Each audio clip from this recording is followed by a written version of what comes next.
မင်္ဂလာပါရှင်ကျမရဲ့ channel လေးကနေပြန်လည်ကြိုဆိုလိုက်ပါတယ်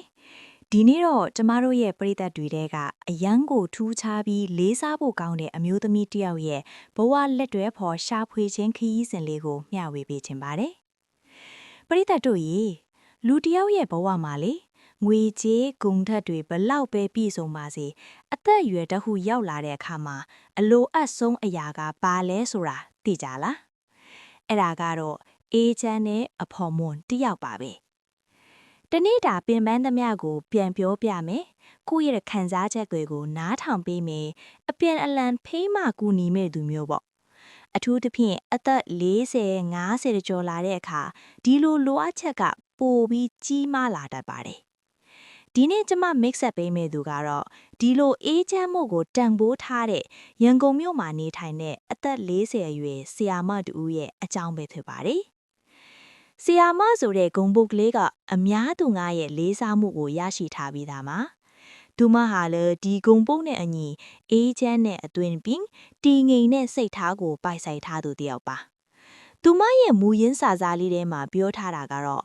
ဆရာမတယောက်ရဲ့တဘာဝအတိုင်းစိတ်ရှည်တယ်။စာနာနားလေပေးနိုင်တယ်။အေးအေးချမ်းချမ်းနဲ့တိတ်ခါရှိရှိနေထိုင်တတ်သူလည်းဖြစ်ပါတယ်တဲ့။ဒီခေတ်ကြီးမှာဒီလိုစိတ်ထားမျိုးရှိတဲ့အမျိုးသမီးတယောက်ကိုတွေ့ရဖို့ဆိုတာတကယ်ကိုမလွယ်ကူပါဘူးနော်။ရုပ်ပိုင်းဆိုင်ရာအရာဆိုရင်လေသူမကအယက်နားပေငါးလက်မှရှိပြီးအသားဖြူဖြူခန္ဓာကိုယ်ကတော့နည်းနည်းလေးဖိဖိလေးမို့အသက်အရွယ်နဲ့လိုက်ဖက်ညီရဲ့ကြက်တည်ရရှိလေအမျိုးသမီးတယောက်ပါနော်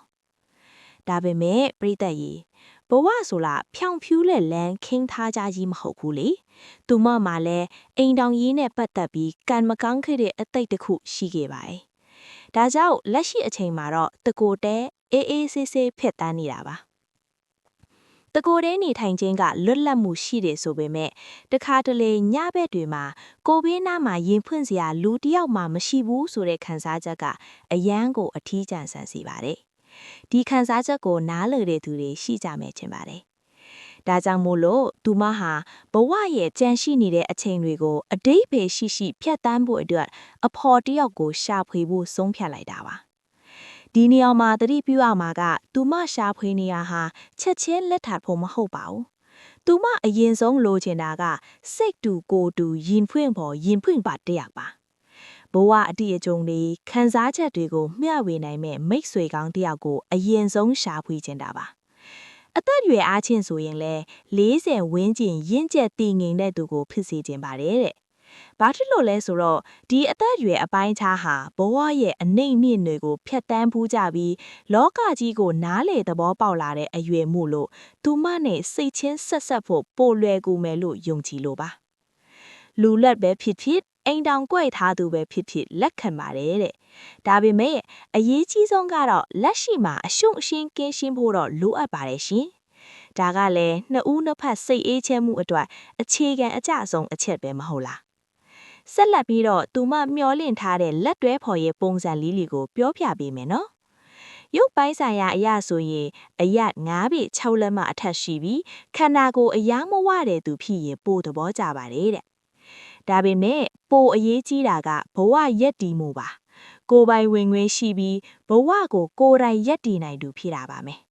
ဒါဟာငွေကြေးကိုမတ်မိုးလို့မဟုတ်ပါဘူး။ဒီအသေးအရွယ်မှာကိုချရောက်ပေါ်ကိုရက်တည်နိုင်မှတာမိသားစုတစ်ခုတည်ဆောက်တဲ့အခါစိတ်ဖိအားတွေကင်းဝဲမှာဖြစ်တယ်လို့ကိုယုံကြည်မှုလည်းရှိမှာမို့လို့ပါ။နောက်ပြီးစိတ်ထားကောင်းမှုသူတစ်ပါးအပေါ်စာနာတက်ဖို့ဆိုတာကတော့သူမအတွက်မရှိမဖြစ်လိုအပ်ချက်ပါပဲ။ဆီယာမတယောက်ရဲ့အနေနဲ့စာနာစိတ်ကိုတန်ဖိုးထားတာမဆန်းပါဘူးနော်။ဒီညောင်မှာကျမအထူးပြောချင်တဲ့အချက်တစ်ချက်ရှိပါတယ်။ဒါကဆီယာမလေးရဲ့အရေးကြီးဆုံးစီးမြင့်တစ်ခုလည်းဖြစ်ပါတယ်။အဲ့လာကတော့စကားစပြောတဲ့အချိန်ကစပြီးတဏှာရာဂကိစ္စတွေကိုပဲဦးစားပြီးတန်းပြောမဲ့သူမျိုးကိုလုံးဝ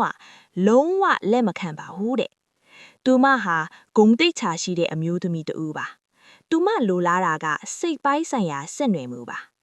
ချက်ချင်းလက်ထပ်ဖို့ထအရင်ဆုံးစိတ်ချင်းနီးစပ်အောင်စကားတွေပြောကြည့်မယ်။အစဉ်ပြေလေလို့ခံစားပါတာရှိဆက်ဖို့ဆုံးဖြတ်ချင်တာပါလို့သူမကပြက်သားပြောထားပါတယ်။ ဒါကြောင့်သူမရဲ့တန်ဖိုးကိုနားလည်ပြီးလေးလေးစားစားနဲ့မိတ်ဆွေဖွဲ့ခြင်းတဲ့သူ